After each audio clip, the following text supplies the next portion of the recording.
countdown was too quick this week. I'm not ready. I'll start. I'm professional because I have glasses on this week. And I am professional because Morgan is not here and he is unprofessional. He's lounging at the beach like a beach bum. Wow. I was lounging at the beach last week inside the sunny, beautiful hall of the San Diego Convention Center. Oh, the memories. Oh. Feels like I just got back yesterday. You did just get back yesterday. I did. And I bought presents for people. One such present was the Prison Pit DVD, the first book that you can buy online in animated form. Oh, yes. Glorious, glorious animated form. Very glorious. Bought myself a t-shirt. We're all prison pitted out. That's right. It's not, there's no new Prison Pit, so I guess we'll talk about new books instead. As if you're not already, you know, overflowing with comic knowledge and information and cosplay and all this stuff, because comics are a machine that just do not stop. And as always, it is Wednesday, so that means there are more comics! You might have heard all the exclusives, the announcements, the con specials, but nothing is as special as when you can pick up a book for yourself in your local comic store. And you don't have to wait in line. Or smelling. Maybe like a little well, maybe a little bit. Maybe smell a little, but whatever. It's not as bad as San Diego. Anyway, we will start with the return of Black Science, issue number 7, Rick Remender, MATTEO, SCALERA, after the cliffhanging number 6 issue in which we see one of the characters, well, let's just say that the dynamic of the book has changed a little. And after the unfortunate passing of said character, it is now up to the other characters to survive this kind of jump through the multiverse that is still going on. The pillar that the team has constructed is still malfunctioning, and they have not been able to return home yet. Forgot how beautiful I know. artwork was. MATTEO SCALERA is amazing. It's got fish chariots. Oh yes, fish chariots. Speaking of MATTEO SCALERA, he has some artwork in one of the features of CMYK, which is the larger, it's about 40 pages, 50 so pages, one-shot collection that Vertigo puts out every quarter of the year or so. And this book has a ton of people. Besides MATTEO SCALERA, there's Rachel Deering, Fabio Moon has a piece, Nathan Fox. Yes, Nathan Fox has one. Carla Baracol, who's kind of a newer artist, but she has a really like independent raw food style. Yeah, no, and that's one of the pictures that should be coming up now. I definitely recommend picking this book up, if not for her story. Michael Marici, who is like the king of Vertigo style stories, like he does Hoax Hunters, Hack Slash, Curse. His stuff is awesome, and they're pretty much every artist you would want to pick up is in one convenient package for you. And there's lots of pink, or well, magenta, whatever. Yeah, that's good. That's good official. Magenta. Magenta. For those of you who might have gone to see this spectacular movie that is Snowpiercer, with Captain America in it, this is brilliant. The comic here, written by Jacques Lob, and illustrated by Jacques Lob, Jean-Marc Rochette. It's very different from the movie. The movie was kind of loosely based on this, though the main character that Captain America played isn't even really in this, and it kind of focuses on Captain America played. That's right. He has a name. Whatever. He's Captain America. That focuses on kind of the other aspects of the train, which is pretty cool. But it's still got that really gritty feel. It's got really stark black and white artwork. But yeah, it's a lot of fun, and it's a really great to see the difference between the movie and the book. So this is Volume 1, with Volume 2 soon coming. Got another book for you from a new publisher called Magnetic Press. This is the brainchild of former Archaea people, former Boom, former Viz Media people. So it's a lot of industry editorial names that have come together to put out some stories from new artists, primarily European people that you've never heard of, but people who are as fantastic as anyone you might have heard of. This, I forgot his name already. Bengal. He's French. But when you look at this, it definitely has a very manga, anime, influential style in it. It's beautiful, it's impeccable, the colors are fantastic. If you want to know the story, Naja, the title character, is devoid of pain and emotion, and so she's the ultimate killing machine, but she is betrayed. Now she has to deal with her emotionless emotions. So it's a good story, it's beautifully drawn, it's a hardcover, it's thick. big. Very thick. oversized. And like we're just lucky to have European. any Bengal in America Yes. at all. It's the first book of his in English. They're We're doing very another lucky. one soon called Mecha, so keep your eyes out for that one and pick this one up. And we will go now to the master of the media waves, Mr. Will Harris, who will bring us his uncanny picks for the week. And I'm not even going to say perhaps you've seen it, but like, because it's impossible to avoid the Guardians of the Galaxy movie promotion. I'm very excited about this. But this week is Guardians of the Galaxy 17. So everybody who's enjoying the movie, come on into the comic book shop. We've got Star-Lord comics, Rocket Raccoon comics.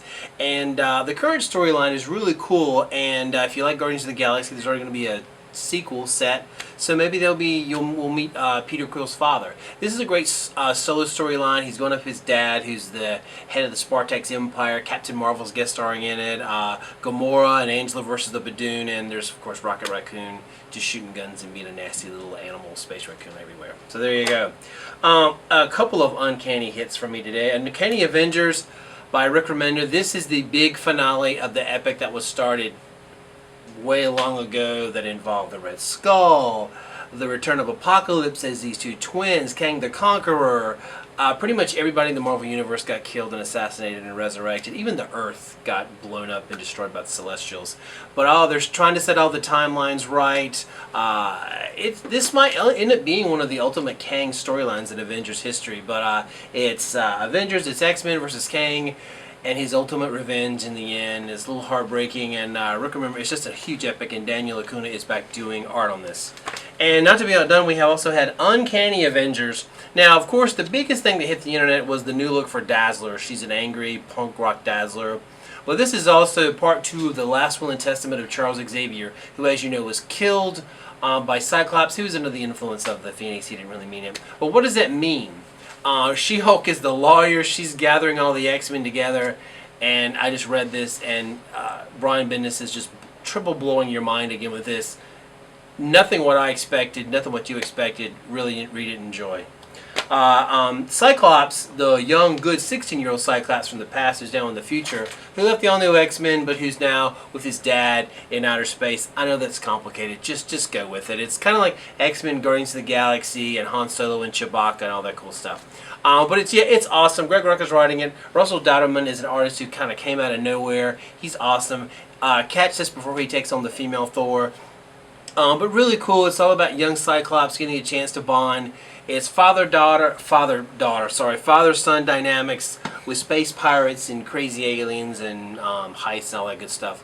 A lot of fun. If you love the, say, Claremont Cockrum era with the Starjammers, you're going to really love this. And my final book of the week is the finale, a lot of finales this week, is the ultimate crowning crazy sci-fi horror masterpiece by Scott Snyder and Sean Murphy. Bless You for giving us The Wake. It's the finale. You know, this is the crazy thing. It's 10 issues. The first half of it was this weird kind of X-Files underwater with these crazy mermen. Then it jumped halfway, hundreds of years in the future with this weird, kind of if Waterworld was a cool movie directed by Guillermo del Toro. How's that for a description? But it's the one woman who's from the past and the future, and how does it all connect? I mean, it's terrifying, it makes you think, it's weird, it is a masterpiece, and it is the final issue. So come in and get this. We have some more issues, and wait for the trade coming soon. Back to you guys. Enjoy the Guardians, and have a happy rest of the summer. Thank you, Mr. Will, and I hope you're all excited about Guardians of the Galaxy. Soon Guardians of the Galaxy. I am. I'm very excited. Not gonna lie. I never talk about the books that come out from the big studios, but I am like everyone else. Get super excited for the movies. Yeah, I'm all about that Rocket Squirrel. He's really cool. Rocket Squirrel. Anyway, coming out this week, after many months of no show, we have Hawkeye. Yes, it still exists. Yes, it's by Matt Fraction, and holy crap, it's actually drawn by David Aja. And it's actually Hawkeye. And it's actually Hawkeye. Number one Hawkeye. No, well, I yeah, guess yeah. Kate is still Hawkeye. Kate still, but Clint Barton Hawkeye. And for all of you Neil Gaiman fans out there, The Sandman, number 3. Yes, it's really here. I'm holding it. I'm rubbing it on me. Yes, you probably don't want to buy this copy, but we have other copies that have been unrubbed. And beautiful art by J.H. Williams III. It's worth the wait. You would think that the reason that this book comes out so sporadically is because of how long it probably takes him to do the art. It's probably other reasons that take this book so long to come out, but holy crap. It's worth it. J.H. Williams III is worth it. It's so good. It's insane. It's very good. And another Rick Remender comic.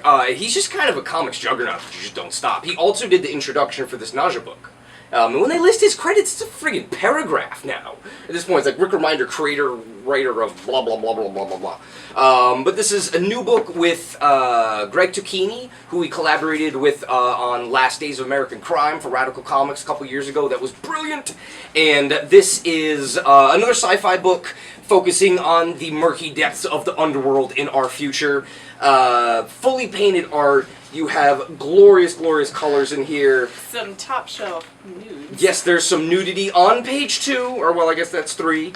But there's all sorts of cool, like, underwater tech and giant mech suits. If you've been digging Undertow, which is by Artyom Trakhanov and Joe Orlando, I highly recommend this.